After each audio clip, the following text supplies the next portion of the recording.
Culture et confiture, l'émission qui ose, qui vulgarise la psychologie, la philosophie, les dogmes, les croyances ou encore les neurosciences sur Human Connex. Et bienvenue sur Human Connex dans la rubrique culture et confiture, la rubrique qui vous parle de philosophie, de croyances et de dogmes. C'est un petit peu le retour avec notre ami Gilles Gongalves qui est présent ce soir. Vous le connaissez pour certains et pour ceux qui ne le connaissent pas, eh bien, il est le fondateur de l'Institut Hoa Tien Duong de médecine traditionnelle chinoise et vietnamienne. Vous allez pouvoir le retrouver également à l'IRM-FA, puisqu'il est directeur de cet institut de recherche en médecine fonctionnelle appliquée, qui est un institut de formation et de recherche en médecine contribuant au développement de l'humain et au traitement des pathologies diverses. Il est également président de la Fédération européenne des médecines naturelles et complémentaires, master praticien en thérapie brève, neuro-intégrative. Et on va parler de quoi, mon ami Gilles? On va parler de l'état de conscience modifié pour ce soir. C'est vaste, on est d'accord? Oui, les états Et de conscience modifiés, c'est ça? c'est ça, les états de conscience modifiés. Et puis, on va parler un petit peu des dangers, des invocations, parce qu'à l'intérieur de tout ça, il faut avoir des états de conscience modifiés, Bah, parfois pour mieux appréhender certaines choses. ouais, À travers ça, ça va passer par la décorporation. Moi, je vais te parler d'expériences de mort imminente, d'accord. des rêves, à travers les psychotropes aussi, à travers peut-être des thérapeutes et autres personnes qui font des invocations, que ce soit des défunts, des guides, des anges, des extraterrestres, des reptiliens même. Et finalement, j'ai envie de demander aussi, que se passe-t-il lors de ces expériences? Est-ce qu'il y a vraiment des dangers? Et on parlera d'hypnose, mais pas n'importe laquelle, de l'hypnose régressive avec la méthode Grifasi. Alors j'ai envie que toi, tu puisses nous livrer ton avis sur certaines choses, sur les questions que je vais te poser, et puis si tu as envie de partager avec nous certaines de tes expériences. Est-ce que ça te va? Bah, ça me va, on est parti. Allez, on est parti alors. Alors, déjà, moi, je vais donner une petite définition et toi, tu vas me dire si ça peut convenir. C'est quoi déjà un état de conscience modifié? Parce que moi, j'ai cherché un petit peu, mais je me suis dit, on a l'impression d'être toujours en état de conscience modifié, en tout cas souvent. Euh, alors, les définitions, c'est une petite absence, une rêverie intense ou encore une hallucination. D'accord. Alors, l'activité de notre cerveau peut en effet nous placer dans un état mental différent de l'éveil ordinaire. C'est un état intermédiaire entre la pleine conscience et le sommeil. Alors, ça peut être un état alcoolique, on est déjà dans un état différent de conscience modifiée, mais j'ai réfléchi, quand on conduit, parfois, on s'aperçoit pas que le temps est passé, on est déjà arrivé, donc ça peut aller très loin, les états de conscience modifiés. Comment tu le définis, toi, l'état de conscience modifié? Bon, pour faire très simple, l'état de conscience modifié, c'est un état de conscience qui donc se modifie dès que tu changes ce que tu observes, tout simplement. Donc, dès que tu changes ce que tu observes et le niveau auquel tu l'observes, tu es dans un état de conscience modifié. Donc, ça t'arrive X milliers de fois par jour. Là, on est dans C'est un ça. état de conscience, on pense à autre chose, on est dans un autre état de conscience. Comme tu disais, tu es au volant, tu es encore dans un autre état de conscience, tu travailles sur Ça. un projet, tu es dans une autre dynamique. C'est ça globalement qu'on appelle les états de conscience modifiés. Ce sont les changements en fait de ce que tu observes et de comment tu l'observes. D'accord. Donc finalement, l'état amoureux est un état de conscience modifié, parce que quand on a les Oui, petits ça dépend. papillons dans le ventre, les petites choses comme ça. Voilà, on peut tout définir par rapport à cette terminologie d'état de conscience modifié. D'accord. Alors, quand on médite, on va pas trop rentrer dans la méditation, parce que là aussi, c'est très, très large, mais il y a des gens qui cherchent à gérer un peu leurs émotions, il y en a d'autres qui vont Ouais. confondre la méditation et la prière. Euh, mais finalement, ces choses-là, elles sont vraiment justes pour nous, parce que ça change pas la vie du monde. Ce que je veux dire, quand on rentre dans une méditation et puis qu'on est en train de prier en même temps en se disant on va aider pour la guerre, peu importe le pays, mais est-ce que ça change? Là, tu m'emmènes sur l'action de la médiation. Alors, Aussi, c'est l'action ça, de la c'est ça. méditation, elle est très personnelle. C'est-à-dire qu'il y a des méditations dites régénératives dans lesquelles tu te mets dans un état de conscience où tu te fous littéralement la paix, c'est-à-dire quelles que soient tes pensées, ce qui te vient, dans quel état que tu puisses te sentir, tu le laisses aller très simplement parce que c'est toi et les choses se font toutes seules. C'est une manière en fait d'être tranquille à l'intérieur de sa méditation, donc elle est dite plutôt régénérative. D'accord. Il y a d'autres types de méditation qui ont des objectifs pour observer certaines choses, tourner autour d'un sujet, etc. Puis comme tu l'as évoqué, il y a encore d'autres typologies de méditation dites prières, rituels, etc., qui emmèneraient à avoir une action dans le monde. Et ça, l'action dans le monde, en fait, comme tu l'évoquais, je subodore que tu as envie de m'emmener sur le fait que ça ne change rien. Et du coup, bah, je pense Ça. pareil, c'est que ça ne change absolument rien. Parce que quand tu, par exemple, prends l'ensemble alors on va prendre une communauté, hein, c'est pas pour stigmatiser, mais ce sont des communautés très connues qui utilisent la prière ou la méditation. Les bouddhistes, par exemple, je sais pas combien il y en a, mais c'est entre, je vais dire n'importe quoi, 500 millions et 1 milliard peut-être. Mhm. Le fait qu'ils méditent et qu'ils prient pour la paix dans le monde, non pas qu'aujourd'hui, mais encore hier, avant-hier, et ce depuis des siècles, voire des millénaires, C'est ça n'a ça. rien produit. Et on pourrait de la même manière parler des catholiques qui, de fait, bah, prient au moins toute la communauté, peut-être 1 milliard de catholiques prient ou pas, hein, le samedi, le dimanche, et ce, tous les samedis de l'année, depuis 10 ans, 100 ans, 2000 ans, pour la paix dans le monde, et lundi, il se passe toujours rien, quoi. Donc il faut bien distinguer une Ceci. action psychique personnelle dans laquelle en fait on va chercher peut-être à s'apaiser, peut-être à se dédouaner de certaines choses, être un petit peu, à mon avis, dans le déni, etc. Et le mécanisme réel de la matière auquel en fait on prête à la prière une action forte, alors qu'en réalité, depuis ces 2000 dernières années, d'une manière très pragmatique, on voit très bien qu'il n'y en a pas du tout. Donc, on peut agir sur soi à travers une méditation. Alors là, on va avancer un petit peu, c'est-à-dire que ce que tu veux expliquer, une prière va s'adresser à des choses extérieures sur lesquelles finalement on n'a pas prise. On ne peut Bah, un pas. soldat, pour le désarmer, ça va être compliqué de le faire par la prière, si tu veux. C'est ça. Voilà. C'est Mais, mon avis, hein, tout à fait. Et donc, du coup, si on veut actionner des choses sur soi, on va pouvoir le faire sur notre propre vie. On va donner un exemple avec une capacité d'auto-guérison. On rentre bien si on veut commencer à bouger des choses à l'intérieur. Alors, je vais imaginer, c'est là où c'est assez difficile quand même à amener tout entre l'état modifié de conscience et ce qu'on amène dans la tête. Mais je dis que j'ai envie de ne plus être malade. Est-ce que je peux agir dessus à travers un état de conscience modifié? Est-ce qu'il va falloir que je l'apprenne ou je me débrouille tout seul et puis je vais aller à l'intérieur de mon corps et puis j'essaye de réparer? Mais parfois, on s'aperçoit qu'il y a quand même des gens qui meurent de toute façon, même s'ils ont fait un travail sur eux-mêmes. Peut-être. ouais, alors il faut distinguer plein de choses. C'est Ça. que typiquement, tu peux avoir une action neuro-énergétique, physiologique sur toi-même. Ça, c'est plus qu'évident. Après, je peux pas te dire jusqu'à quel point. Il y a des choses qui sont assez spectaculaires. Pardon, elles sont pas forcément reproductibles tout le temps, c'est dommage. Mais effectivement, il y a des guérisons énormes.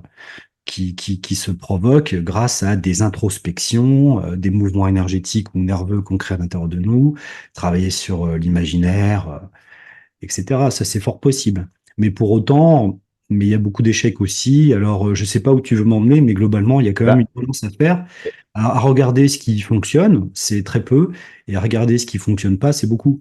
Et je dirais qu'on balbutie beaucoup dans ces états de conscience modifiés. Je pense qu'on est, on n'a pas exploité grand-chose. Ce qu'on en exploite, c'est à partir de connaissances qui sont très anciennes. Elles sont séculaires, donc comme elles sont dites séculaires, elles font référence et elles font poids. Mais je pense que dedans, il y a beaucoup de choses de référence et de poids qui sont dysfonctionnelles, tu vois. Donc du coup, ce serait bien de revoir un peu tout ça, toutes ces méthodes qui existent depuis très longtemps, et puis voir celles qui fonctionnent pas, puis passer sur la recherche sur autre chose, quoi. donc toi, par exemple, tu as eu des bobos ou des choses un petit peu plus importantes à titre individuel. Donc, l'état de conscience modifié, c'est quelque chose que tu vas mettre volontairement en place. Par exemple, tu as voulu, je sais pas moi, qu'est-ce que tu fais? Je sais pas, tu es malade, tu as une grosse grippe, tu laisses passer ou tu vas à l'intérieur de toi pour essayer justement changer les choses ou aider à la guérison, ou tu t'es cassé une côte, ou je sais pas. Est-ce que tu pourrais nous donner un exemple de comment tu Alors marches? écoute, c'est personnel. Moi, je suis pas hypochondriaque, donc du coup, si j'ai une grippe, je m'en fous, je laisse passer, ça va très bien. Je veux Hmm. dire, c'est pas, Tu laisses passer. Voilà, c'est tu pas fais pas une action mortel. particulière. Ouais, j'ai 53 ans, mais je suis quand même assez en forme. Je compte sur moi. Mhm. Si c'est beaucoup plus délétère, Important. puissant et impactant pour moi, ça peut être au niveau physique ou émotionnel. Effectivement, j'ai des méthodes d'investigation et de désamorçage, soit des stress émotionnels qui sont en lien avec ma problématique, soit des techniques énergétiques pour m'aider, effectivement. Alors, quelle est la portée de ces méthodes-là? Ben moi, j'aimerais dire qu'elles sont très personnelles Mhm. et je n'aimerais pas soulever un fantasme qui Mhm. prétendrait que, oh mon Dieu, avec ça, on fait tout, que Tout à l'esprit est fait. plus fort que la matière, parce que c'est faux. À ce sujet-là, j'aime bien toujours évoquer cette espèce de petite image qui consiste à comprendre qu'après avoir mangé une grosse tartiflette en reblochon à midi, tu vois, à 14 heures, ton corps, il n'a pas envie de bosser. Donc, ton esprit, il va pas travailler non plus. Ton esprit est pas plus fort que ton corps. Mhm. Et voilà. Donc, tous les deux, en fait, sont l'émanation d'une même chose. Il y a quelque chose d'un petit peu plus physique qu'on appelle le corps, la corporalité, la matière. Et de cette même chose émanent des choses moins tangibles, plus invisibles, qu'on appelle l'esprit. Mhm. Mais c'est la même souche, c'est le même noyau. Et on a tort de séparer le corps et l'esprit, de voir le corps comme un récipient, et puis l'esprit comme quelque chose qui vient alimenter ce récipient, de telle sorte que lorsqu'on meurt, le corps est vile, donc lui il reste mort, mais l'esprit survit à ça. Ça, c'est vraiment quelque chose d'assez désastreux dans le concept, qu'on peut comprendre parce qu'à une époque, évidemment, pour unifier les choses, on n'est rien d'autre que les objets usuels autour de nous. Donc on a un bol, on a de l'eau, et puis on image ça comme ça. Et les gens prennent ça au premier degré, hein. Comme les canalisations, c'est la tuyauterie, quoi. C'est pris au premier degré. Alors qu'en fait, l'image, si elle peut être bonne il y a 2 000 à 3 000 ans sur une population qui a besoin d'être éduquée, aujourd'hui, plus du tout. La séparation corps-esprit, réceptacle, faut arrêter avec ça. Ça induit beaucoup d'erreurs. Oui, tout à fait. Donc justement, quand on parle d'esprit et ainsi de suite, on pourrait justement avancer tout doucement vers peut-être la décorporation, les sorties du corps, la sortie astrale. Est-ce que tout ça, c'est la même chose ou pas, finalement? Alors, euh, en fait, tu avais envie de m'interviewer là-dessus parce que tu me connais depuis longtemps et tu sais que je Oui, fais des sorties de corps. tout Donc à ça, c'est fait. quand même pour mettre le cadre de pourquoi on parle de ça. Du coup, je suis pas plus légitime que les autres, j'ai juste mon expérience. Tout à fait. Mais c'est un petit peu ça, de savoir déjà, est-ce, on va en parler, est-ce que c'est déjà un état de conscience modifié ou c'est autre chose? Et est-ce que ça nous donne, enfin, on va voir après, mais peut-être que toi, est-ce que tu pourrais nous raconter comment ça se passe, une sortie, alors, et c'est quoi pour toi une décorporation, une sortie astrale, une sortie hors du corps? C'est quoi? Comment Ouais, tu... alors, il faut déjà démystifier. Et puis, alors, un état de conscience modifié, Est-ce que c'est lié ou pas du tout? qu'elle soit, mais comment dire, c'est de la rhétorique, c'est de la sémantique. Un état Oui, de conscience modifié, c'est dès l'instant où tu changes d'état de conscience. Donc, on ne peut oui. pas Ah oui, épiloguer c'est vrai, c'est ça. toute la nuit là-dessus. Donc, Mm. quoi que tu fasses, tu es dedans. Donc, tout est pareil. Simplement, l'activité qui s'y passe est différente puisque tu es sur des plans différents. Un Oui. état de modifié de conscience dès l'instant où tu t'allonges, que tu te relaxes et que tu ouvres ton champ de perception pour regarder le Mm. monde, on peut appeler ça globalement un état de conscience modifié depuis toi. Ok, tu es observateur. Donc c'est de la vision à distance. Quand tu décorpores, c'est un phénomène totalement différent puisque tu es extrait de ton système matériel en fait. Il y a une expulsion. Dans le D'accord. premier cas, lorsque tu es observateur des choses et que tu regardes à distance, si je peux me permettre, hein, c'est une image, ton centre de gravité psychique est à l'intérieur de toi. Lorsque tu décorpores, ton centre de gravité psychique, tu l'expulses, il est à l'extérieur de toi. Et les Mm. phénomènes sont totalement différents et ils ne se mélangent pas. Alors les gens pensent qu'ils décorporent parce qu'ils ont des visions à distance. Mm. Pas du tout. Une décorporation telle que je la vis, puisque les deux phénomènes, je les connais bien pour les exploiter tous les deux. Mm. Euh, la décorporation, elle induit d'abord une espèce de paralysie du corps. T'es vraiment bloqué, tu peux pas bouger du tout. C'est une sorte de paralysie du sommeil dans laquelle se passe quelque chose d'assez particulier et inversement proportionnel, si je peux dire. Autant ton corps se verrouille et ne bouge plus, donc c'est assez flippant, s'endort totalement dans une forme de léthargie la plus profonde qu'il puisse avoir, et inversement, proportionnellement, ton état d'esprit est aiguisé au-delà de ce que tu penses être capable de le faire en état de conscience normal. Il est suraiguisé, si tu veux, et inversement, ton corps est complètement endormi. Donc, il y a cette espèce d'état inversement proportionnel qui s'active. Tu es en surconscience d'un côté. Et là, donc, tu as cette espèce de verrouillage du corps. Et puis, je ressens une sorte de choc électrique, choc nerveux, en fait, neurologique, et une expulsion. Voilà, ça se passe comme ça, en fait. Et donc, je ne D'accord. confonds pas du tout avec des états de conscience modifiés dans lesquels, en fait, mon centre de gravité psychique reste à l'intérieur de moi, où je suis observateur, où je peux regarder à distance. Et D'accord. d'ailleurs, dans les deux cas, ça ne me permet pas tout à fait de faire la même chose. Le D'accord. cas de la décorporation est un vécu, puisque c'est un vécu, hein, beaucoup, beaucoup, beaucoup plus intense. Il y a pas de commune mesure, en fait. Tes hyperperceptions sont démultipliées par, je ne saurais même pas le quantifier, tu as une vision à 360 degrés. C'est un autre monde, en fait. Et alors, des personnes qui, j'ai envie de dire, tentent un peu l'expérience, qui voudraient le faire, il y a un danger à faire ça ou pas? Aucun. Aucun. Je suis bon, D'accord. vraiment, il se passe rien, hein, je suis jamais mort, malgré toutes les pérégrinations qui me sont arrivées Bah, parce que tu connais bien, dans ces parce que tu, déplacements. ça t'est arrivé quasiment depuis l'âge de 8, 10 ans, quelque chose comme Ouais, c'est ça. ça, 8 Donc, ans, on ouais. imagine quelqu'un à qui ça arrive, moi, à mon âge, je sais pas trop comment je dois prendre les choses. Est-ce qu'il y aurait potentiellement, quand on ne connaît pas, De tous les témoignages des gens que je côtoie, évidemment, j'ai vu hmm, des milliers de personnes en cabinet. Il y en a qui vivent des états de conscience non ordinaires, en fait, et très, très, très, très, très, très peu de monde décorpore en réalité, parce que dès l'instant où tu as cette espèce de paralysie du corps, que certains appellent la paralysie du sommeil, c'est tellement flippant qu'ils sont tétanisés dans leur corps, il se passe rien.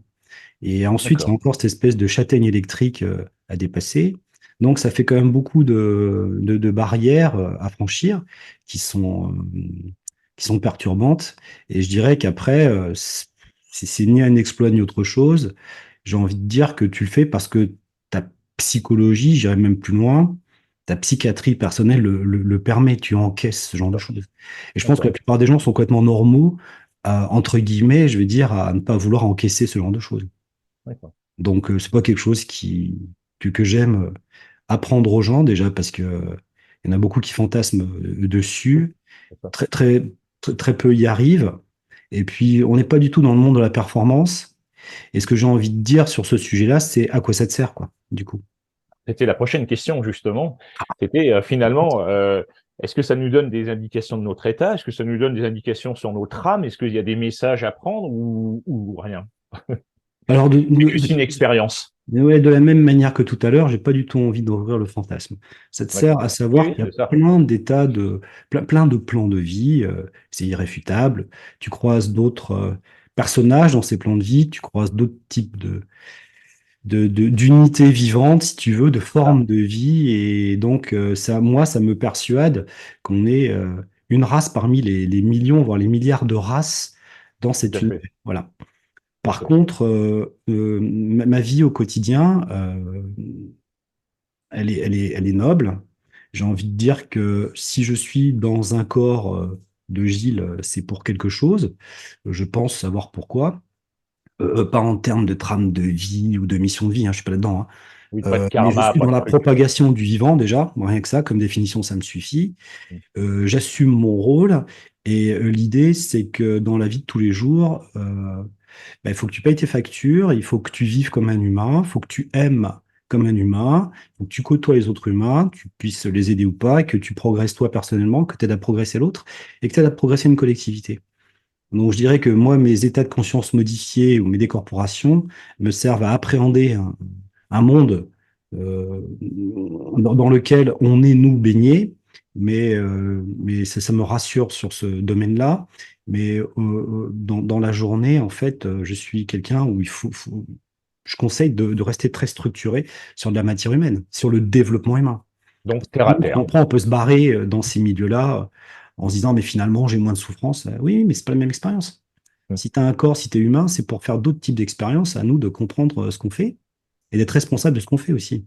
Donc, on reste terre à terre. Ben, on reste dans le retour C'est d'expérience. ça, c'est Le ça. retour Oui, d'expérience des c'est corporations, ça. à quoi ça me sert? Qu'est-ce que j'ai vu? C'est ça. Retour d'expérience humain, voilà, prise de conscience, de nouvelles informations tous les jours en tant qu'humain, côtoyer mes frères humains C'est ça. et mes expériences honorables, déshonorables, gagnantes, perdantes. J'en fais un retour pour me permettre de progresser et d'améliorer les choses. Ouais, C'est mon donc, fonctionnement, hein. Et c'est comme ça qu'à mon avis, l'humain progresse et s'améliore, avec le retour d'expérience. Sinon, il répète toujours les mêmes bêtises. c'est ça. Donc, en fait, pour certains, ça serait le fantasme, le cosmos, l'univers même. J'aime l'univers, c'est formidable. Mais c'est pas comme ça que ça marche. Bah, c'est désespérant, t'es dans un corps humain. Voilà. Déjà, sache quoi faire de ton humanité, puis le reste, on voit, quoi. C'est ça. Ok. Ah, ça, c'était très intéressant. Alors, on a les rêves. Je sais que tu n'es pas forcément le spécialiste du rêve, mais le rêve, c'est quoi? Est-ce que tu es, toi, en mesure de donner une définition? Est-ce que c'est parce que c'est nous, c'est notre corps, c'est notre cerveau, c'est notre inconscient qui nous parle quelque part, qui nous donne des flashs ou des Ah, images. bah, le rêve, C'est au quoi? sens large, c'est un morceau de vie. Je dirais qu'on C'est ça. passe un tiers de notre vie à dormir. Hmm. Ça veut dire que on est dans l'acte du vivant, dans ce qu'il y a de plus intime, dans une phase inerte la plus profonde Hmm. également, ce qui implique des états de conscience dans cet acte complètement inerte qui est le sommeil régénérateur Hmm. et récupérateur. Donc on a une vie dans la vie et dans la vie diurne comme dans la vie nocturne, il y a une forme de continuité évidemment avec des plans de conscience modifiés différents. Et le rêve est un plan de conscience modifié qui a une utilité déjà pour nous reparamétrer de nos expériences diurnes. Donc le D'accord. sommeil il sert à reconstruire un petit peu tout ce qui s'est, mais pas un petit peu, il sert à reconstruire ce qui s'est passé dans la journée, le remodéliser, et puis nous emmener des solutions parfois. Et en tout cas, ça nous sert à intégrer des données, en fait. S'il n'y avait pas le sommeil, on n'intégrerait pas certaines données. Oui, tout à fait. Voilà. Et le rêve en fait partie. Bah, c'est ça, il y a 4 phases de Ok. sommeil, si je me souviens bien, et puis il y a l'état paradoxal qui est le plus favorable au rêve. Et le rêve qui peut s'avérer un peu médiumnique, parce que j'ai l'expérience de quelqu'un que je connais qui a carrément sauvé sa tante. Hein, je connais bien, j'étais présent. Euh, voilà, un peu de panique. Elle appelle, on n'est pas, elle n'est pas sur place, on est à 500 kilomètres. Elle dit là, il faut faire quelque chose. Je suis sûr qu'il y a un problème. Alors bon, mais t'es sûr? Non, ça allait. Elle est bien, on l'a eu tel jour. Tata va bien. Ouais, mais non, je vous dis, il Ouais. faut appeler les pompiers. Voilà. Et effectivement, elle était au sol, allongée, les médocs à côté. Est-ce que ça, c'est effectivement, il y a un côté médiumnique. Elle n'a rien demandé. Donc, en fait, je ne dis pas qu'elle a formulé, elle ne s'est pas mise dans un état de conscience modifié. Donc, elle a bien eu l'information. On reste sur de la médiumnité ou pas? Bah, médiumnité, c'est encore un autre mot. Ah, c'est encore autre chose. Qu'on n'a D'accord. pas défini. Médiumnité, ça veut rien dire et tout dire, c'est le moyen d'eux, quoi. C'est un transit entre deux choses. D'accord. Là, tu me parles de rêve prémonitoire, si je ne Oui, m'abuse. c'est ça, c'est ça, c'est ça. Ok. Donc, bah, Et l'être humain étant connecté dans l'espace et dans le temps par des boucles aussi qu'on peut appeler rétrocausales, mm, évidemment, il y a des possibilités d'anticiper certaines scènes qui vont arriver, certaines scènes du futur. mm. Mais ça, il y a des personnes qui sont plus sensibles que d'autres à ce genre de choses, à cette rétrocausalité.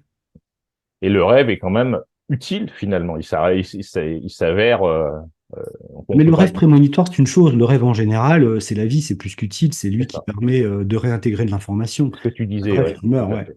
Il y a D'accord. la plupart du temps, psychiquement, même psychiatriquement, j'aime bien utiliser ces deux termes pour montrer la profondeur à laquelle on est, hein. Mm, C'est pas juste de la vertu psy de base. mm. Le rêve est nécessaire à la production de la vie.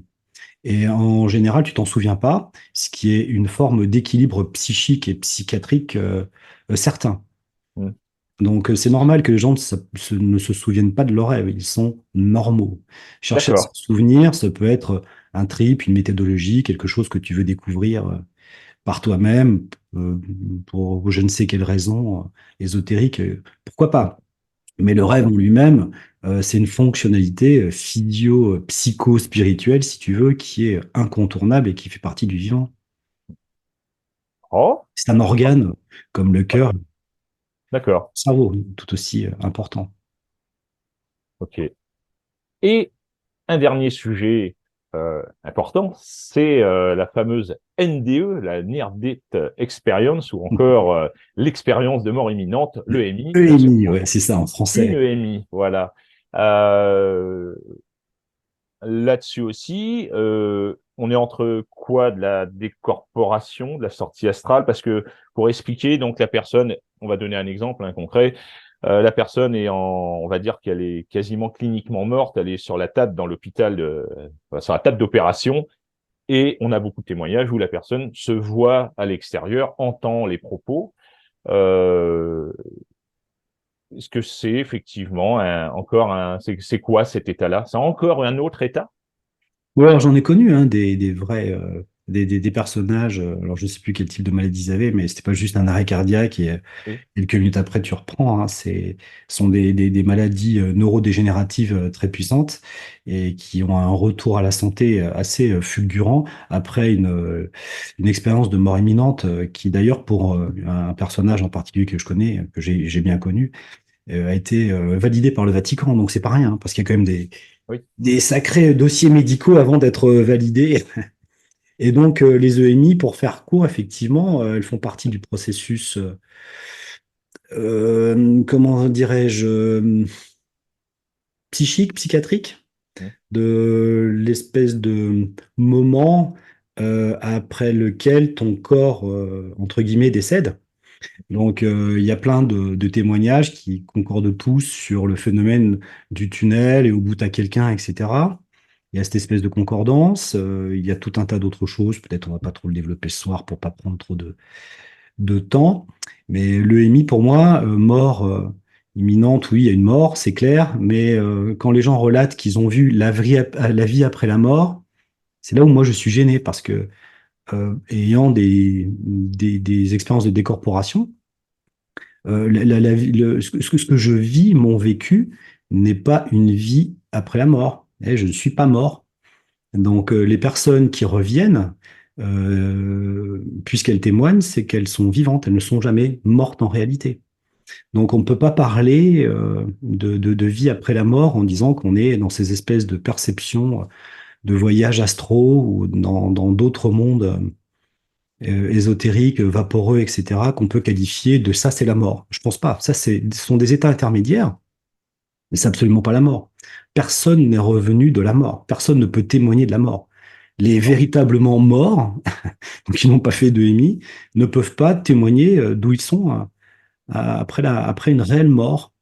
Donc le EMI ne témoigne qu'un état de conscience modifié après une mort clinique, certes, mais où il y a quand même un retour de vie. Donc quelque chose, c'est pas déconnecté fondamentalement et d'une manière finale. Donc on ne peut pas dire que les EMI sont des états de mort, en fait. C'est pas ça la mort. Pour voyager dans tous ces plans-là, j'ai jamais trouvé la mort. Ouais. On a beau faire des interviews dans les cimetières, ça marche pas bien, hein. Non, non, non. C'est ça.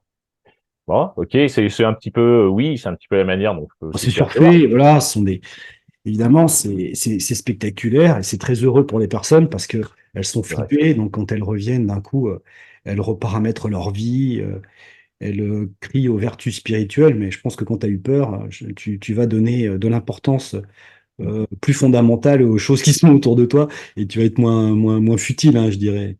Donc, c'est en ça qu'ils disent qu'il y a une expérience spirituelle très forte. Mais ils ont eu peur. Ils sont très, très contents d'être revenus parmi les vivants, surtout. Donc, évidemment, tes priorités changent. Mais en cela, c'est pas pour autant que tu as Ça. vu la mort. Ok. Voilà, c'est Je un pourrais t'en avis. parler un autre jour de ça, mais j'ai pas envie d'aller Oui. trop loin. Et, Non, non, non, non, et je non, trouve mais que ce on sont des va. sujets, tu vois, que je découvre, mais qui emmènent beaucoup au fantasme aussi. Hein. Bah oui, c'est clair.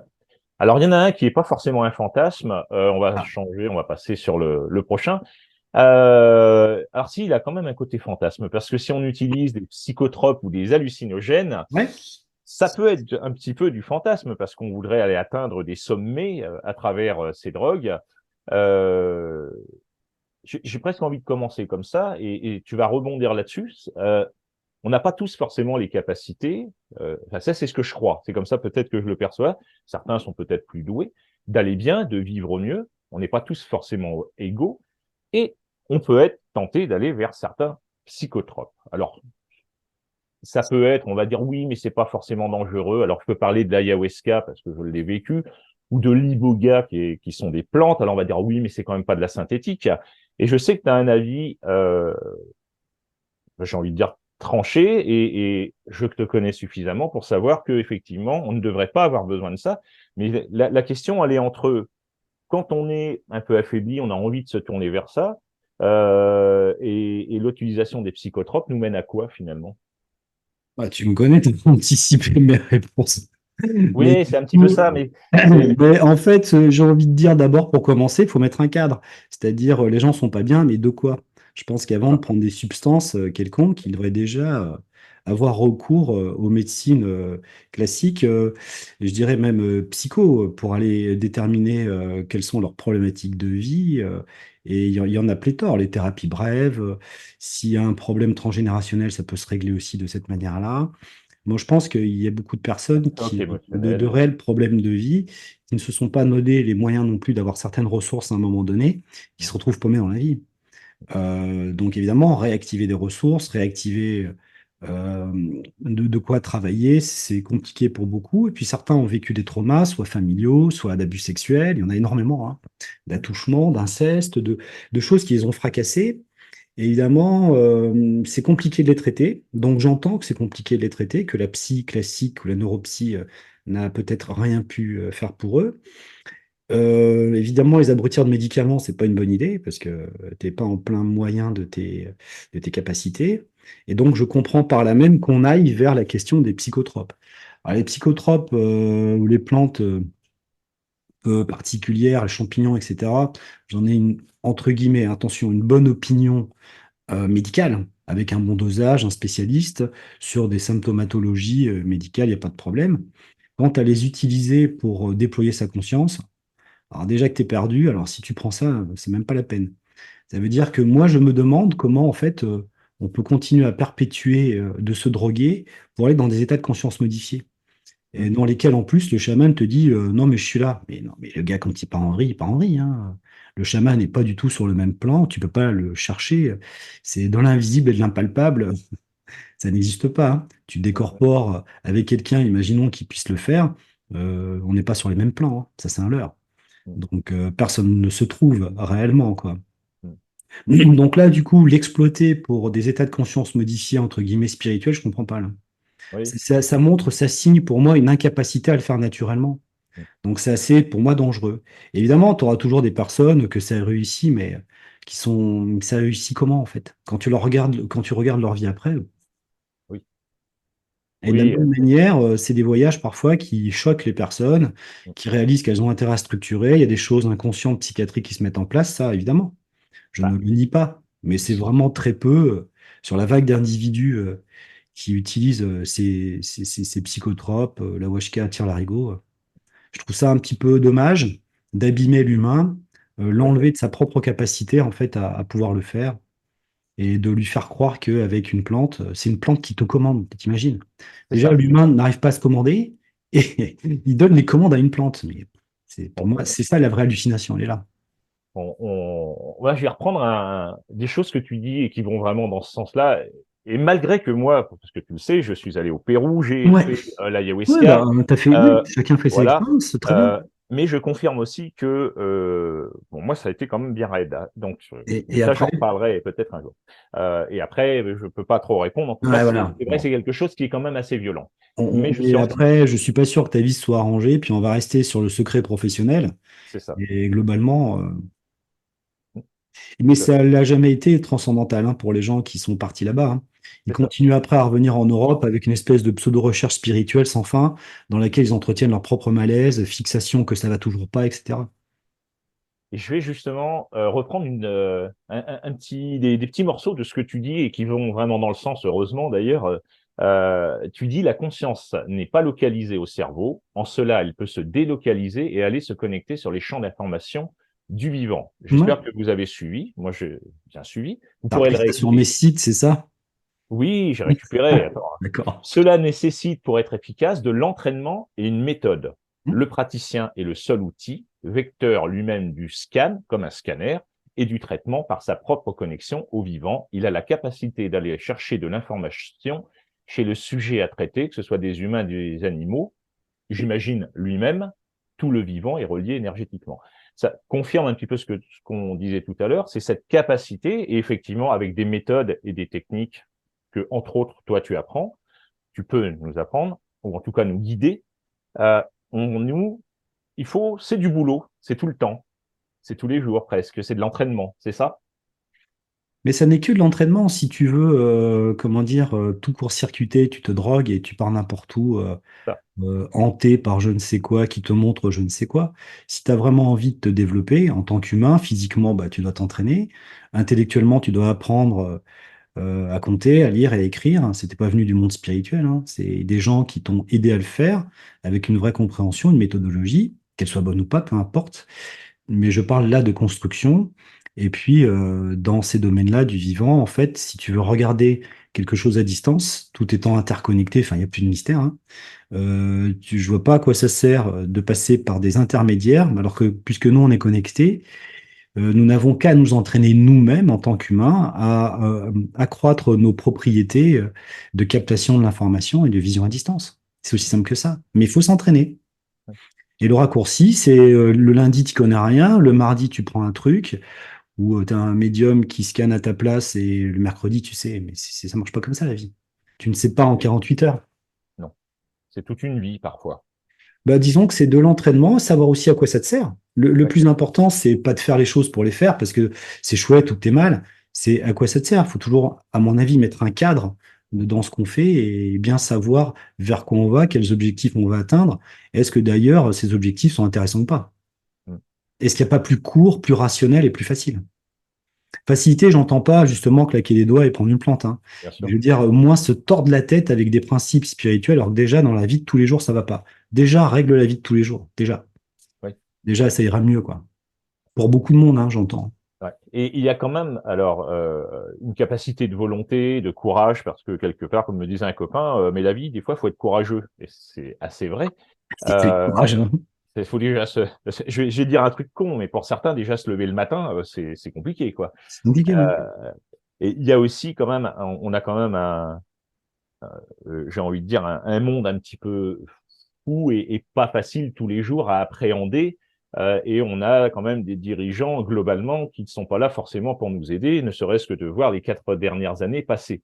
Donc là-dessus, est-ce que tu aurais un petit truc à nous donner justement où c'est pas la peine de compléter, on a déjà dit une bonne partie, c'est-à-dire tous les jours, il va falloir travailler sur soi, il va falloir essayer d'être un peu plus curieux aussi pour trouver des techniques qui puissent nous faire avancer? Ou est-ce que tu dirais autre chose? Travailler sur soi, je sais pas quoi dire par rapport à cette phrase-là, parce que en Pas la fait, bonne. il y a des gens qui disent qu'ils travaillent sur eux, et en fait, ils travaillent à côté de leur pompe. Donc, ils peuvent travailler toute leur vie Mm. sur pseudo-soi, ou soit de ceci, soit de cela. Mm. L'idée, c'est de savoir, par retour d'expérience, où est-ce que tu en es dans ta propre vie. Mm. C'est plutôt tout le temps un recentrage, un recalibrage des choses. Le travail, il est là. Il est dans les objectifs que tu as envie d'atteindre, oui, non. Pourquoi tu veux les atteindre déjà? À quoi ça va te servir? Et c'est du retour d'expérience pour moi, la vie. C'est pas du travail sur soi. C'est, t'as une certaine vie qui te convient pas, en quoi elle te convient pas. Regarde par retour d'expérience tous les paramètres qui la construisent, modifie les paramètres de manière à essayer de modifier ta vie. C'est ça, en fait, l'existence. C'est D'accord. pas tellement du travail, comme on pourrait le dire, mystico-barré, dans lequel il y a un point de lumière à atteindre et là, tout va aller mieux. Le travail sur soi, c'est pas la compréhension de la vie. Dès l'instant où tu n'as pas d'outils pour la comprendre, c'est compliqué. Mm. Donc, c'est plutôt le retour d'expérience qui te donne la compréhension. Tu peux pas court-circuiter les étapes. Mm. Je suis pas mécanicien, mais tu vois, si je dois apprendre à réparer un moteur, je vais y aller step by step à savoir à quoi correspondent les choses. Mm. Vouloir tout de suite griller les étapes avec des tutos pas possibles de super spécialistes de je ne sais quoi, ça va pas beaucoup m'aider, quoi, en fait. Bon, Donc, démonter le il faut moteur de la savoir comment on est Porsche. construit, comment on est construit, Mm. et vers où on veut s'acheminer très proprement, et pourquoi on veut y aller. Parce que la plupart des gens vont vers des mondes spirituels pour échapper à la misère de la matière, tout simplement. Mais du coup, peut-être c'est plus intéressant de faire face à la misère de la matière, la ranger, prendre conscience pourquoi on en est là, plutôt que de vouloir échapper, en fait, qui est une sorte de déni et qui est en fait juste entre guillemets, c'est notre jargon, hein, du fracassage psychologique, c'est de la dissociation. Donc Mm. là, il y a beaucoup de personnes qui ont des troubles dissociatifs de la personnalité. Mm. Dans le monde spirituel, je ne vais pas exagérer, mais une grande majorité, peut-être 70-80% des gens ont des troubles de la dissociation, complètement dissociés. Il y a un trauma matériel de vie, ça va pas, ça va pas, ça va pas. Et je me dissocie, je mets un déni sur ma vie pour partir, me barrer sur du spirituel. Ce D'accord. sont des troubles dissociatifs, hein, ça c'est avéré, malheureusement, c'est comme ça. Ce qui me permet justement d'aborder le sujet suivant, Gilles. C'est bien parce que tu me fais les transitions. Tu voulais rajouter quelque chose, non? Ouais, alors t'as énoncé quelque chose par rapport au gouvernement, on va pas trop rentrer là-dedans. Non, mais Mais c'était ton dernier. globalement, si tu prends pas conscience de qui gouverne pourquoi, bah tu sais pas quel est l'intérêt de Voilà. gouverner et ce qu'on en fait, quoi. Mm. Donc je comprends qu'on soit paumé. C'est Mm. un monde d'argent fait de pouvoir. Après, ce qu'on te vend, c'est des interfaces marketing Mm. pour te faire acheter le produit dans lequel tu es un pur pion. Donc si les gens n'ont pas compris ça, bah, je suis désolé pour eux, c'est de la sociologie de base. Oui, oui. On C'est pas les subit. prières qui vont changer ça, hein. Non, non, Ce ça, sont on les est d'accord. mécanismes industriels qu'il va falloir changer et la place de l'humain dans la société. Mais on la changera pas comme ça. Tu disais sur beaucoup de personnes qui sont dans le déni, et ça me fait un petit peu aller vers les thérapeutes parce que je dirais que peut-être les 15 dernières années, on a vu une vague de thérapeutes absolument énorme Ouais, arriver. Alors je dis thérapeute, c'est général, tout d'aime. c'est-à-dire des gens qui vont un peu soigner, mais qui peuvent aussi, comme certains magnétiseurs, pas tous, hein, attention, je veux pas, voilà, mais qui vont utiliser beaucoup de choses. Ils vont faire des invocations, ça va être des guides avec des anges, on va avoir des lumières blanches, on va avoir tout quoi. On a aussi des Martines qui jouent au docteur, j'ai envie de dire, hein, Martine. les fameuses Martines, Martine à l'hôpital Ah, ok. et ainsi de suite. Donc Martine thérapeute, Martine à voilà, la c'est plage. ça. Et ce que je veux dire autour de ces thérapeutes, on a énormément de choses, de gens euh, qui vont, entre guillemets, penser ou veulent absolument guérir les gens et rentrent eux aussi peut-être dans des espèces d'états de conscience un peu complètement barrés. Ça t'inspire quoi tout ça sous ces thérapeutes qui finalement des fois sont formés en 3 jours, quoi. Bah, On les aujourd'hui, il y sent. a plus de thérapeutes que de patients. Et ce qui est toujours intéressant, c'est de mettre un cadre aux propos et de regarder qu'il y a une fois de plus plusieurs plans. Il y a plein de Ça. thérapeutes émérites dont c'est un peu la vocation, dont c'est le boulot, qui sont assez bien formés. Et puis après, bah, tu me parles certainement de cette espèce de vague dans laquelle la plupart des gens en fait se voient thérapeute tout de suite, se pressentent thérapeute, parce que quelque part, il y a une espèce comment on appelle ça, de recyclage en fait. Tu sais, tu arrives à 40-50 ans et puis tu changes de métier. Et dans ce cadre-là, tu vas vite vers la thérapie parce que c'est valorisant. Mm. Mais je dirais que c'est des personnes déjà qui sont en souffrance dans leur vie de tous les jours, qui sont déjà mécontentes de quelque chose, à savoir que ça fait quand même 40 ou 50 ans qu'elles ne sont pas du tout préoccupées de l'humain, hein, en dehors de leur famille personnelle, évidemment. C'est absolument pas une critique, hein. C'est une valeur ajoutée sur la thérapie, hein, dont on est en train de parler, hein. Pas des gens. Il faut tout le monde fait ce qu'il peut, j'imagine. Mais globalement, ils s'en foutent. Ils n'ont jamais été aptes à soigner quoi que ce soit. Ils n'ont pas fait d'études pour ça. Ça ne les a pas intéressés, l'humain. Et puis d'un coup, parce qu'il faut qu'ils se recyclent dans la vie, ils vont vers l'humain parce que ça leur parle. Mais c'est assez typique que ça leur parle parce que déjà, ils sont tout pas bien. Donc évidemment, ils vont essayer de se soigner. Donc l'endroit le plus performant pour se soigner, c'est la thérapie. Donc en fait, ils deviennent entre guillemets pseudo-thérapeutes ou thérapeutes sur le tard. Pensant que parce qu'ils ont une forme de maturité humaine, certes, mais ils n'ont aucune maturité dans la thérapie ni dans l'humain. Ils se connaissaient, ils s'en foutaient, hein, les 40-50 dernières années, puis d'un coup, ils ont essayé de s'occuper de l'humain, mon Dieu. Et ils s'adressent à un public encore plus fracassé et fragile qu'eux. Donc, tu as des gens fragiles qui n'ont pas de méthodologie, pas de recul, pas du tout d'expérience sur la thérapie, pas d'expérience de vie, hein. Au contraire, ils projettent leur expérience de vie sur la thérapie. Et ils induisent des gens plus fragiles en erreur parce que sont le eux, ils devraient faire ci, ils devraient faire ça. Mais ça marche pas comme ça, la thérapie. C'est compliqué d'être humain dans sa souffrance. Tu vois, ce qui me dépite le plus, c'est les gens qui se mêlent de la vie des autres. Ah, mais là, ça va pas bien avec ta femme. Elle est toxique parce que le gars, il te fait une liste de tous les problèmes qu'il rencontre avec sa femme. Mais moi, la première chose que je lui dis, c'est, mais comment t'en es arrivé là, toi? Tu vois, c'est pas mon Dieu, je valide. Ah, je suis en empathie avec toi, je sens que tu souffres. Alors, je sens qu'elle est toxique. Mais ça marche pas du tout comme ça. Faut se poser les vraies questions et c'est un vrai métier. Et t'induis des réponses sur lesquelles tu vas programmer des gens. Il faut faire attention, hein. Tu décides de leur vie. Alors, si t'as pas du recul, si c'est pas du tout ton truc, avec une certaine maturité de plusieurs dizaines d'années, mais qu'est-ce que tu fous dans la thérapie, quoi? T'étais Oui, parce fragile à la base. Et tu traites des plus fragiles que toi, c'est tout. Parce que des gens costauds viennent pas te voir, hein. Des gens qu'on structurés, cadrés. Parce qu'il y a la thérapie, mais il y a aussi beaucoup l'utilisation pour certains, un petit peu de tirage de cartes avec les archanges. On va invoquer, ça fait partir dans des choses un peu médiumniques. On ne sait jamais trop si c'est. Du coup, à travers ça,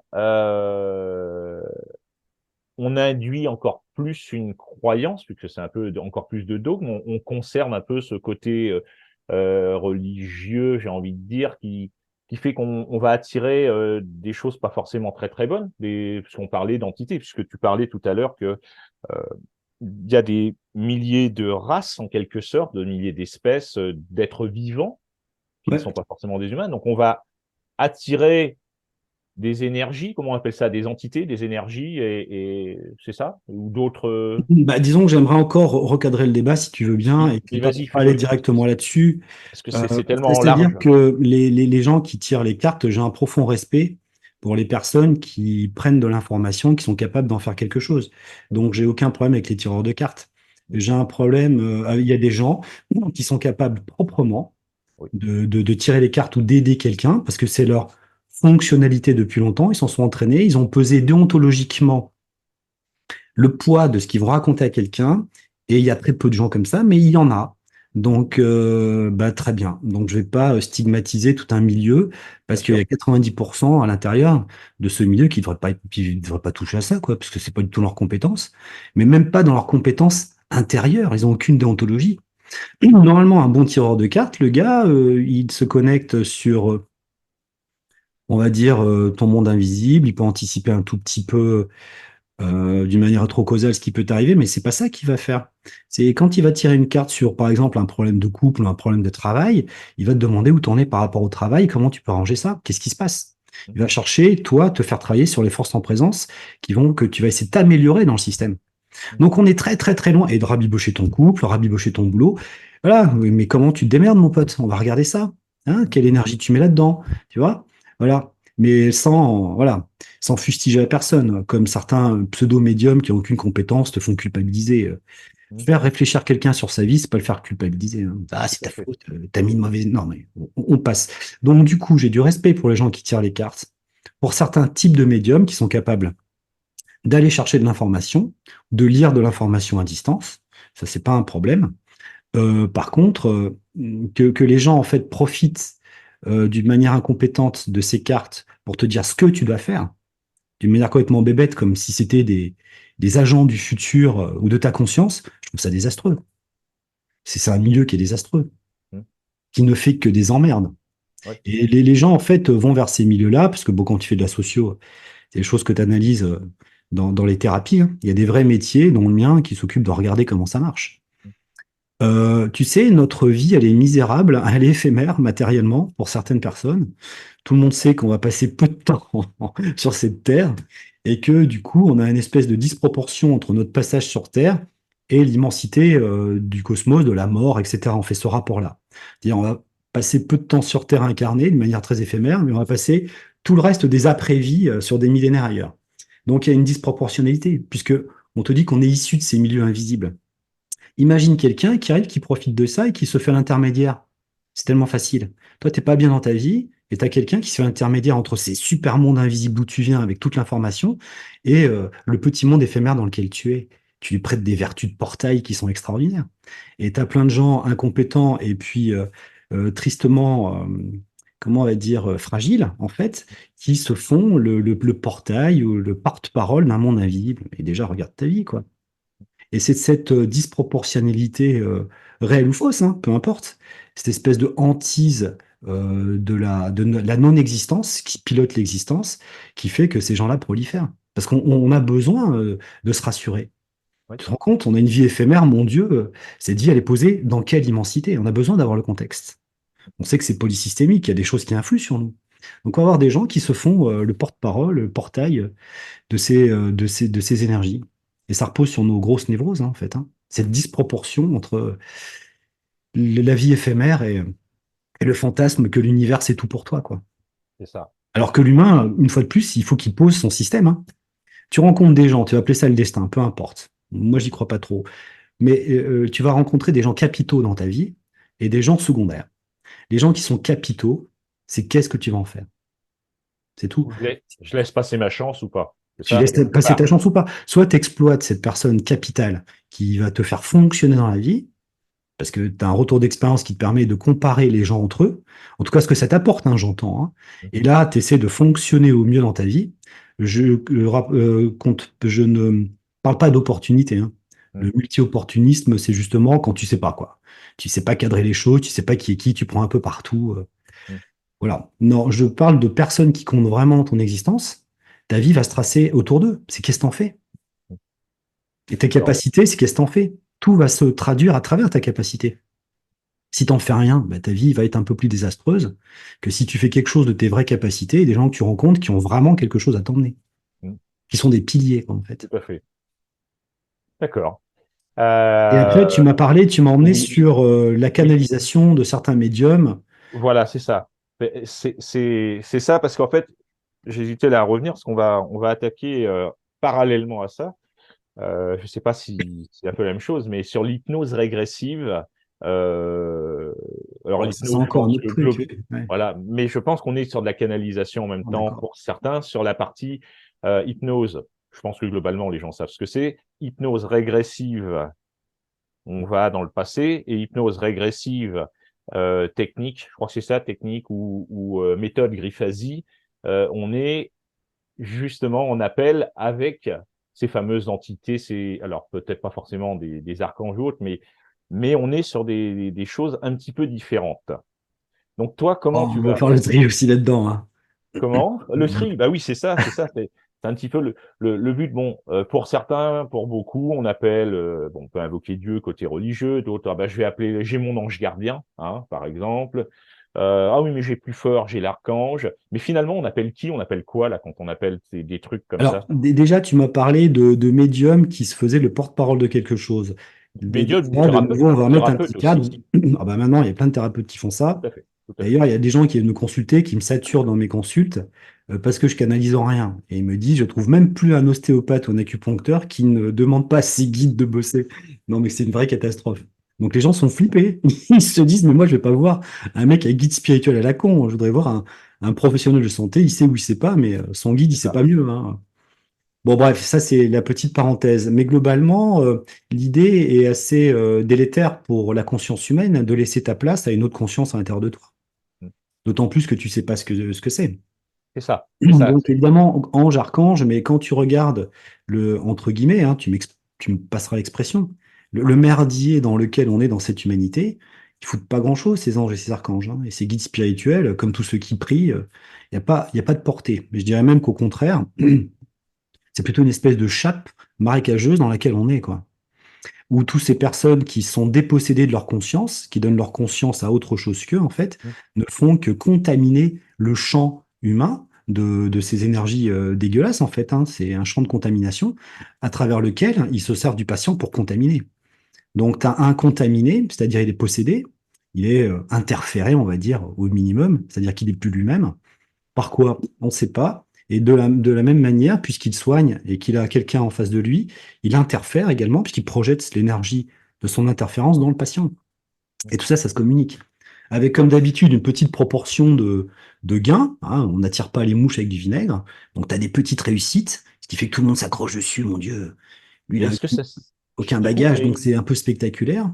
Et ça entretient le mouvement, en fait.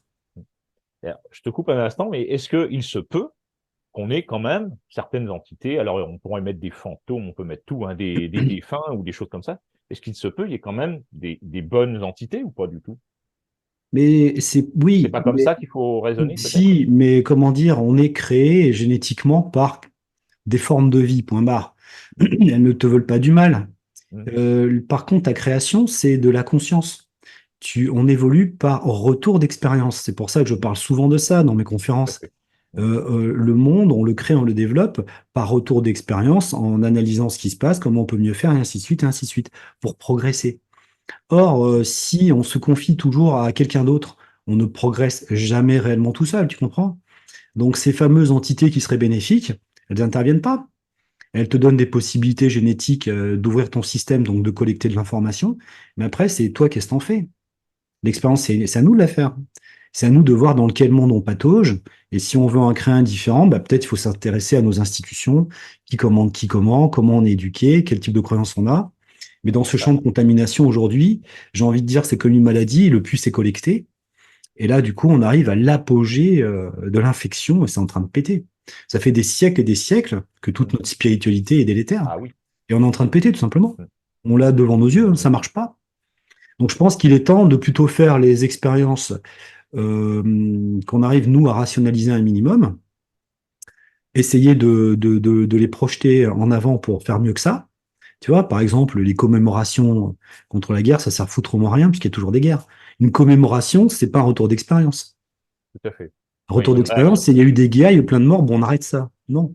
Là, on commémore. Donc, mm. quelque part, on se rappelle qu'il y a eu une guerre, mais Et qu'il y a eu finalement, ça sert foutrement à rien on en a rien tiré de ces guerres-là. Voilà. Donc, du coup, toute notre vie sociale, elle est configurée là-dessus, sur pas de retour d'expérience du tout. Et on a des jalons devant nous, mais qui ne sont pas des retours d'expérience, qui sont des jalons de stigmates. Il s'est passé ci, il s'est passé ça. c'est ça. Rien d'autre. Mais on n'en C'est fait sur- rien. c'est Et dans surtout notre qu'on vie, c'est pareil. Il s'est passé ci, il s'est passé ça, mais on n'en fait rien. et puis on responsabilise pas chaque personne qui pourrait mettre un petit peu on attend de tout, de partout, on attend que ça vienne. Donc il y a Mais c'est le aussi déni de l'humain, donc le ça, déni de personnalité, la dissociation, c'est attendre qu'il y ait un messie ou le voisin qui fasse à ta place. c'est ça. T'inquiète pas, ça va le faire, mais ça le fera si Non, tu t'y mets. jamais. Mais C'est ça, toi, dans ta vie, si tu fais rien, il se passe rien. c'est ça. Mais il y a toujours cette espèce de faux espoir, évidemment, qui est, je suis désolé de reprendre le mot, mais qui est une dissociation psychologique, hein, de donner la tâche qui nous incombe à l'autre. Parce qu'on t'a expliqué, pour favoriser cette dissociation, que le pouvoir, c'était pas bien. Il y a une combinaison imaginaire de pseudo-philosophie énergétique très structurée qui nous conditionne à ne jamais prendre notre propre pouvoir. Tu as un ego, faut le virer. Tu as du pouvoir, c'est pas bien. Donc, si t'as pas d'ego, tu fais pas de retour d'expérience, t'as pas de pouvoir, tu peux pas actionner de levier dans ta vie de tous les jours. Mais comment tu veux améliorer ton monde, Ah, celui de ton partenaire ou celui de la société? c'est un peu une manipulation sociétale parce qu'au passage, Gigantesque. souvenons-nous qu'on avait fait la manipulation des masses. Il y a 1 an et demi, 2 ans, je sais plus trop. On a On avait fait, trouvé oui, comme, oui, oui, oui, c'est ça. la manipulation des masses. Et on avait fait une petite vidéo sur ce sujet-là, ouais. Voilà, celle-ci était assez parlante, mais il y avait plein de choses encore à dire. Donc moi je reviens cette fois-ci puisqu'on est effectivement dans les demandes. J'en avais mis plein, hein, les archanges, les fantômes, les défunts, enfin tout ce que tu veux, c'est tout Ça, c'est pareil. le même C'est tout pareil. merdier. Les Voilà. défunts, c'est le problème des défunts, si je peux me permettre, c'est qu'ils sont au rang de toutes ces espèces d'entités interférées, dans Oui, on ne lesquelles, sait en jamais si fait, c'est vrai d'ailleurs. le mort, pour moi, en tout cas la mort, peut-être qu'un jour on développera, elle est instantanée et parfaite. C'est-à-dire qu'il n'y a pas de passage d'âme, de je ne sais quoi. Ce que les gens appellent passer des âmes, mais déjà la prétention. Hein. Tu es un humain et tu n'arrives déjà même pas à faire ta vie. Tu es tout fragile et tu veux passer l'âme des autres, mais j'hallucine. Ça choque personne, hein. C'est extraordinaire. Enfin bon, du coup, c'est vraiment des gens fragiles qui s'adressent à une population de fragiles qui cautionne. Hein. Mais en fait, pour finir avec ça, la mort est parfaite. Il n'y a aucun problème là-dessus. Ce que les gens perçoivent, sont des mémoires, des espèces d'endroits où la vie de la personne magnétiquement est stockée, que soit tu peux lire toi-même, donc tu as affaire au bagage de la personne, soit malheureusement que tu fais lire par une entité qui est un petit peu en avance de phase sur toi. Ce qui te fait croire que en fait, la personne est vraiment là, etc. Mais tu parles qu'à sa mémoire, hein. Mm. Rien d'autre, hein. Rien d'autre. Une funeste mémoire. Et là, les gens persuadés en fait, il y a une âme. Alors, tu te rends compte, la petitesse de l'âme qui est bloquée. Donc, une âme, c'est grandiose, soi-disant, mais en fait, c'est un petit caca qui est coincé. Mm. Se permettre de dire qu'il la libère. parce qu'il y a un rituel. Mais en fait, le rituel explose magnétiquement cette charge, ce qui leur donne l'illusion d'avoir libéré une âme. En fait, en réalité, ils ont bien explosé une charge énergétique, ouais. Mais une D'accord. mémoire. Et donc, on y va parce que j'y tiens. L'hypnose régressive, euh, méthode Grifasi, c'est Ah, quelque chose. Alors, je sais que tu as eu un échange, je l'ai vu avec Nathalie Knepper, qui fait ouais. partie de l'équipe. On le disait tout à l'heure, régressive, on va parler à des entités, voire des reptiliens. Est-ce que toi, tu as peut-être pas besoin d'aller faire l'expérience avec eux, mais comment tu perçois cette manière de travailler?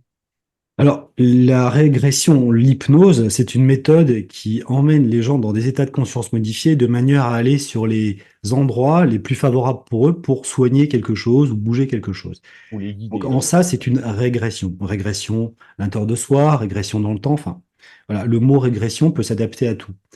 Régressive, méthode Grifasi, c'est une méthode, alors déjà, que je respecte, ça faut être très clair là-dessus, parce que c'est pas ils font un boulot de décontamination, justement, d'entités, de spectres, de tout ce que tu veux de plus moribond qui est logé à l'intérieur de l'être humain.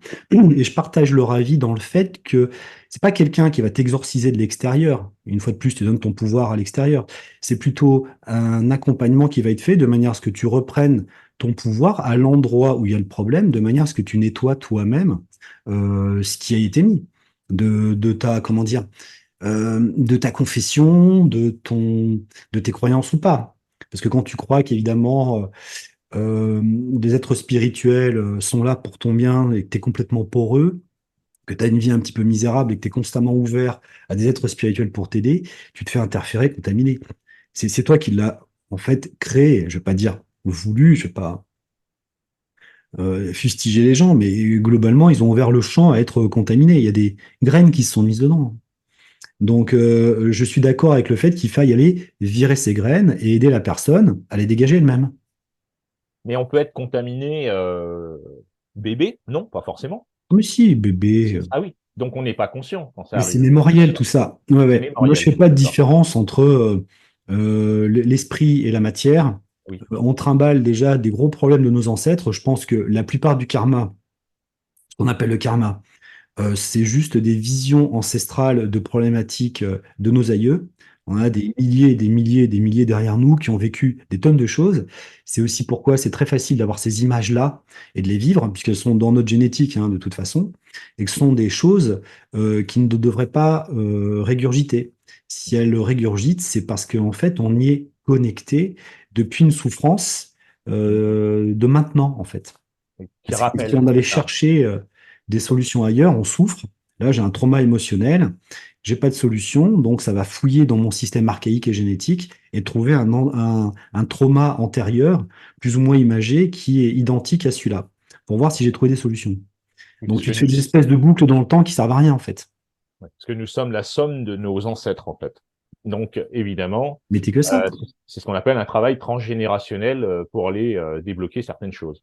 Ouais, proprement fait, sans fantasme non plus. Il y a des Ça. points d'appui. Je suis désolé de ramener ça là-dessus, mais c'est mon point de vue, hein. Je fais ce que je veux après tout. Oui, On veut d'abord, que les autres, ils sont soi-disant tolérants, il va falloir qu'ils tolèrent aussi d'autres avis, hein.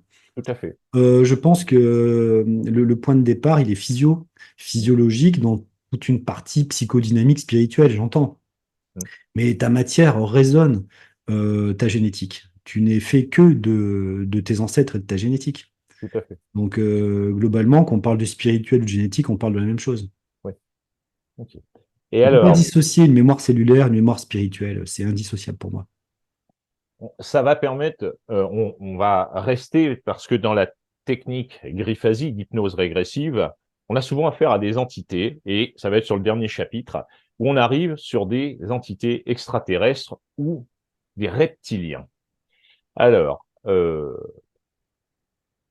j'ai envie de se dire, de toute façon, alors pour certains, ouais, les extraterrestres, ça n'existe pas. Bon, très bien, ouais, ok, bon, très bien. C'est un choix et ainsi de suite. D'abord, peut-être que, mais je la poserai après.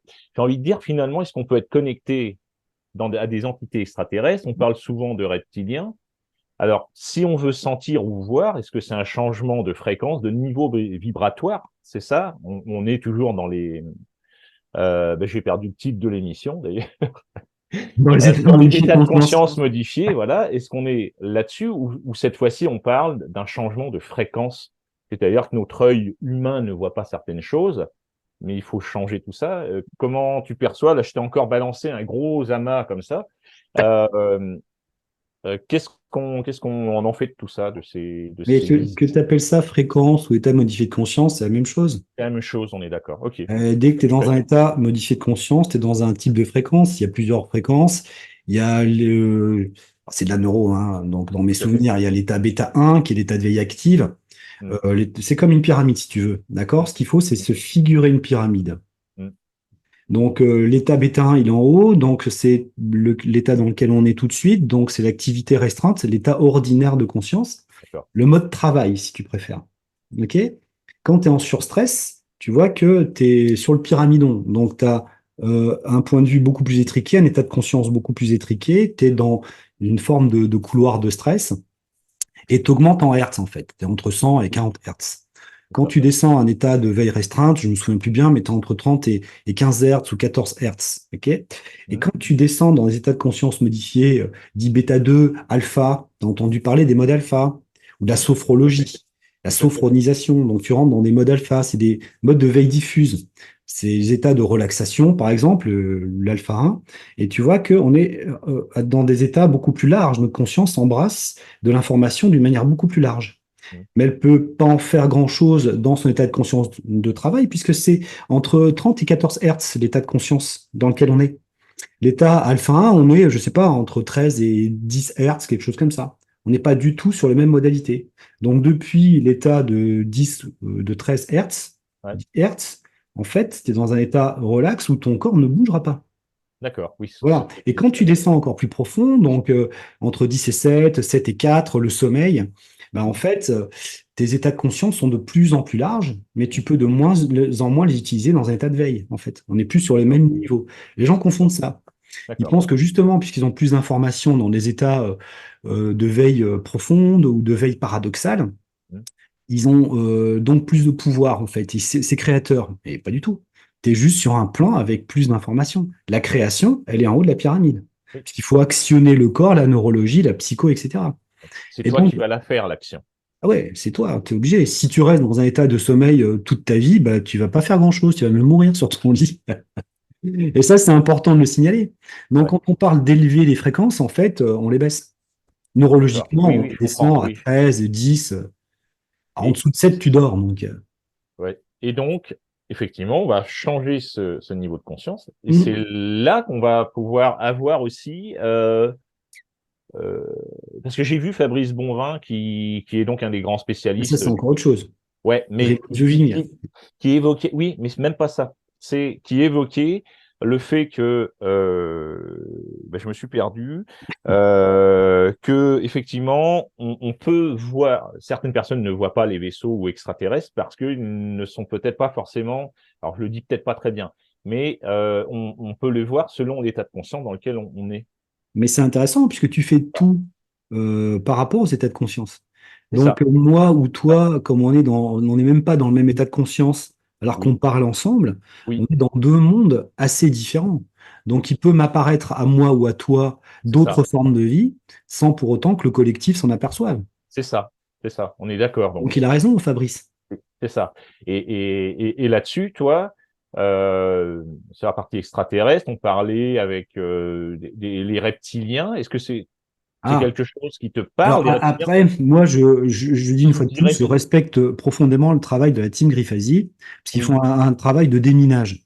Ensuite, qu'ils appellent ça des reptiliens ou pas, ça n'a aucune importance pour moi. Parce que j'ai pas validé que c'était réellement des extraterrestres comme ça peut être évoqué, je m'en fous. Pour moi, c'est une interface. C'est une interface de peur entre nos géniteurs, certaines ethnies et ce qu'on est. oui, Donc, c'est des interfaces que tu peux appeler reptiliennes, mais sont en aucun cas des gens qui ont besoin de leur réalité, on va dire, dynamique, on va dire physique pour qu'on se comprenne plus, ok? oui, Leur réalité existentielle se fout totalement de ton énergie, hein. vu d'où ils viennent, les vaisseaux dont ils disposent, qui sont des, je me lâche un peu, hein, mais qui sont des vaisseaux de la taille de plusieurs villes, je veux dire, l'énergie, Tout à fait. ils n'ont pas besoin de la tienne, hein. Ils savent quoi Non, en non. faire, ils en ont beaucoup plus que nous. Ils savent utiliser l'énergie sous toutes leurs formes pour se déplacer, d'ailleurs, sur des plans de temps un peu différents. Tout à fait. De ce que j'en perçois, hein, je ne suis pas du tout un spécialiste de ça, évidemment, mais j'ai une expérience de cela. Ils n'ont pas besoin de ton énergie. Donc je pense que ce qui nous pompe en termes de reptiliens, c'est plutôt les déchets, soit de ces gens-là, soit nos propres déchets sur le contact de peur irrépressible qui nous anime. Et puis évidemment, comme tu as été un petit peu modifié, il y a aussi des expériences, tout un tas de choses qui fait que t'es pas très content que tu serves d'objet d'expérimentation non plus. Mais si vraiment ils veulent te détruire, c'est en 2 secondes et demie. Ce que tu parles, ils font des expériences comme nous, on fait des expériences avec les animaux. Ouais, alors Peut-être pas aussi. bah, c'est compliqué pour moi d'en parler, d'entériner ça, parce que ça demanderait d'être un sujet développé sur plusieurs heures. Oui, Mais il y a des, on va dire, races oui. extraterrestres, hein, pour aller cash, Hmm, sur le propos, qui sont un peu plus brutales que d'autres. On a des géniteurs qui sont très très délicats, hmm. et on a d'autres races qui, de temps en temps, ont envie de profiter de la manne qu'on représente pour faire des petites D'accord. expériences assez douteuses. Mais Oui. c'est très minime. Hmm. Et quand ça se passe pas bien, ça règle ses comptes entre eux, quoi, en fait. Ben écoute, moi, je te propose un truc parce que j'attends le signal, je devrais l'avoir bientôt, mais tu nous rejoindras avec une personne spécialiste justement au niveau France de tout ce qui va être extraterrestre, parce que j'aimerais aller un petit peu plus loin là-dedans, parce que j'ai pas mal de choses que j'ai pu lire. Alors on va le voir à l'envers, le fameux David Icke. Bon, il est à l'envers, mais Bon, voilà, il va il parle de tellement loin, lui. Alors moi, comment? je souligne que il y a des propos de contamination que je plus sois, hein, la contamination énergétique, cette espèce de fange dans laquelle on est au niveau énergétique, dynamique, avec toutes ces entités, euh, ces gens-là ont totalement raison. Après, comment c'est vu, comment c'est un C'est petit ça, peu comment c'est surdramatisé, perçu. moi je pense pas. Je pense que c'est une interface et que en fait ils n'ont pas l'expérience d'autre chose. Mais David Icke, hein, j'entends, hein. Oui, c'est ça. Donc c'est très très très pessimiste. J'évoque vite fait David Icke, je laisserai un lien dessous, vous irez voir qui c'est. C'est un journaliste qui met le paquet depuis plus de 30 ans, je crois que ça a démarré dans les années 70. Ouais, ouais. Mais on est effectivement entre un monde extraterrestre, le lien de ce qui se passe sur Terre, vous l'aurez compris que bah, Gilles aussi a son avis, et on aura justement un fameux spécialiste, en tout cas Moi je en fais des France. expériences. C'est C'est un ça, avis d'expérience, c'est pas livresque. Mes patients, on est c'est bien leur d'accord. expérience, la mienne c'est la mienne. Voilà, c'est une trajectoire de vie. Je ne fais que témoigner. Mais, J'ai pas mais d'obédience particulière là-dedans. Mais comme tu disais, il y aurait des heures à passer. Je te demanderai certainement de revenir. On essaiera de faire une petite interview à trois, justement sur ce qui se passe sur des plans, euh, comment je Avec pourrais qui? dire, les plans subtils la partie extraterrestre. Alors, ce sera pas n'importe qui évidemment qui viendra.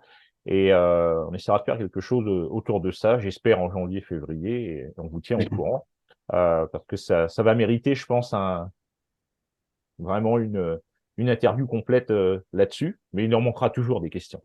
Sur pas mal de faire en direct, ça pourrait à voir. Bref, il y aura plein de choses possibles. Ah, des experts ufologues français, il n'y en a Oui, pas des tonnes, hein. non, il n'y en a pas des Donc tonnes. j'ai mon idée, Bon, des plus sérieux, j'entends, hein.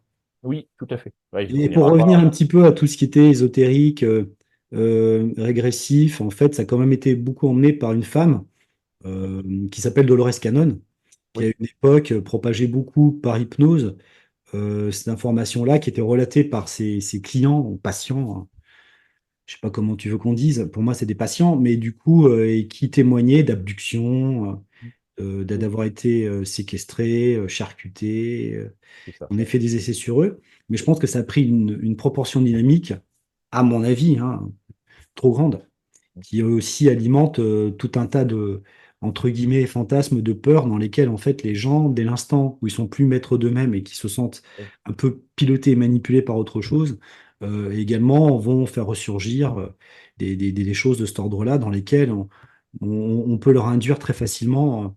Ok. qu'ils ont été abductés. Quand tu vas voir Dolores Cannon qui est imprégné d'abduction, qui t'a envie de te faire cracher que tu as été abducté, je peux te dire, sur 1000 patients qu'elle a, il y a 990 qui vont cracher qu'ils ont été abductés. Il y a aussi l'influence du thérapeute, et c'est là où elle tire, elle, son expérience, et qu'elle tire, elle, on va dire, je vais trouver le mot, hein, qui tire de la connaissance. Mais c'est pas de la connaissance.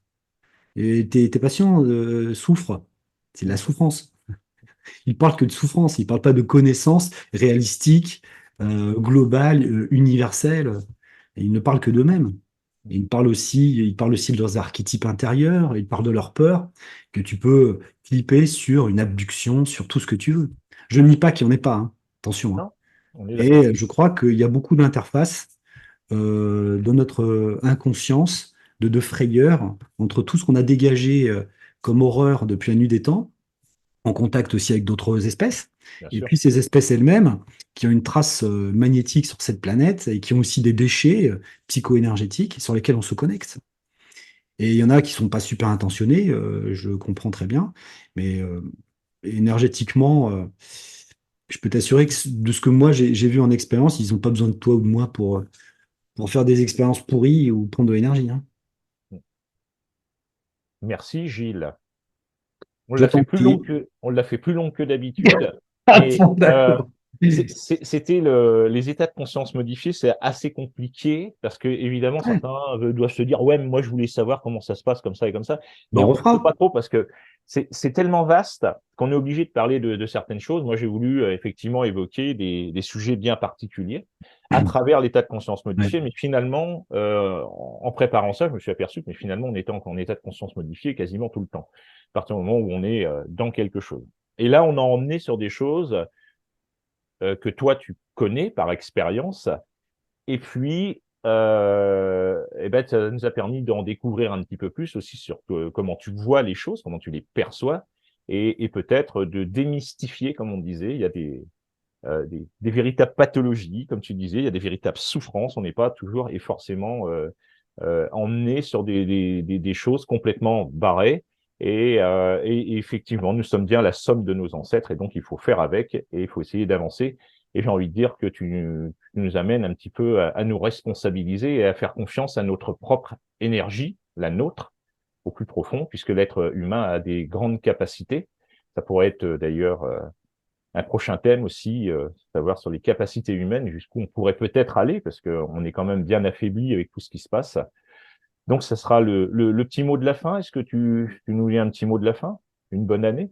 Une bonne fin Ouais, d'année? j'ai envie de dire que dans cet espace des états de conscience modifiés dans lesquels tu m'as posé des questions, en fait, il y a plein de choses qui ont été brossées. Ouais, On aurait pu spécifier, spécialiser. tout à fait. Bon, en fait, on a brossé quelque chose au sens large.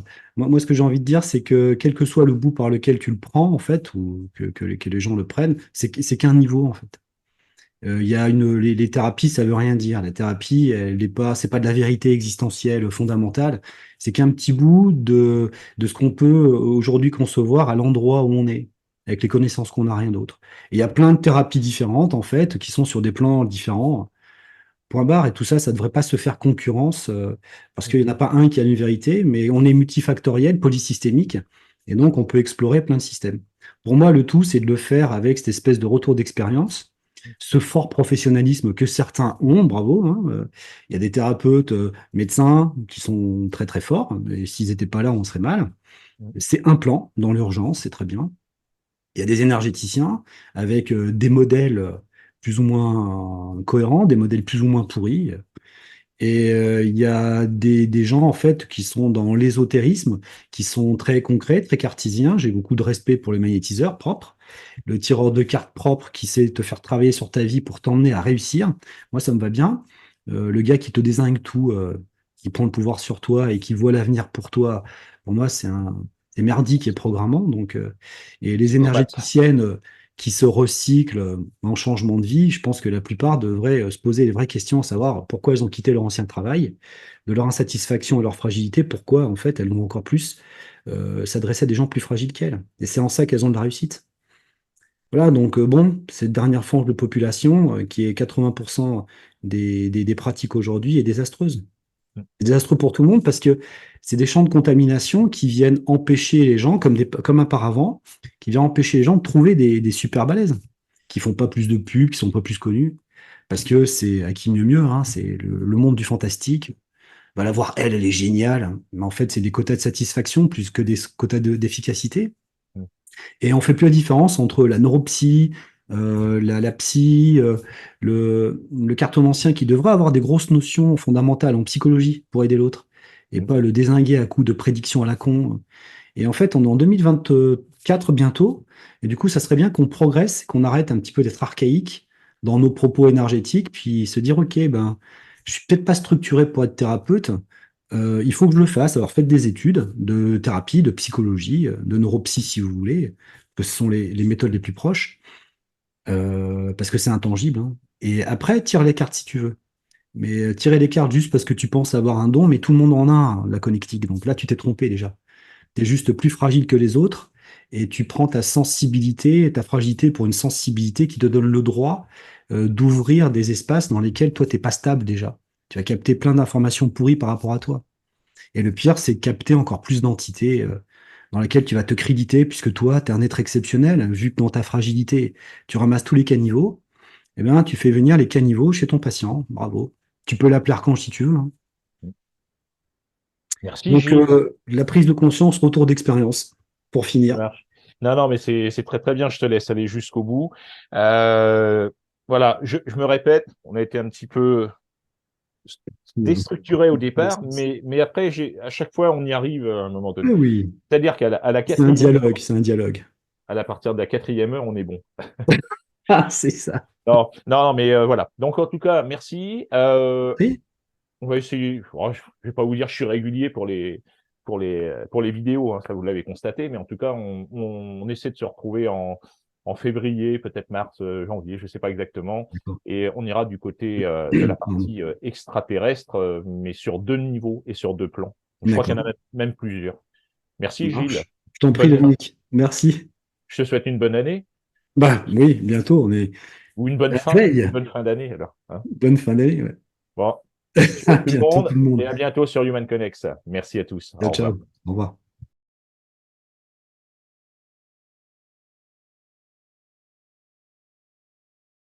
La philosophie, les dômes, les croyances ou encore les neurosciences sur Human Connex.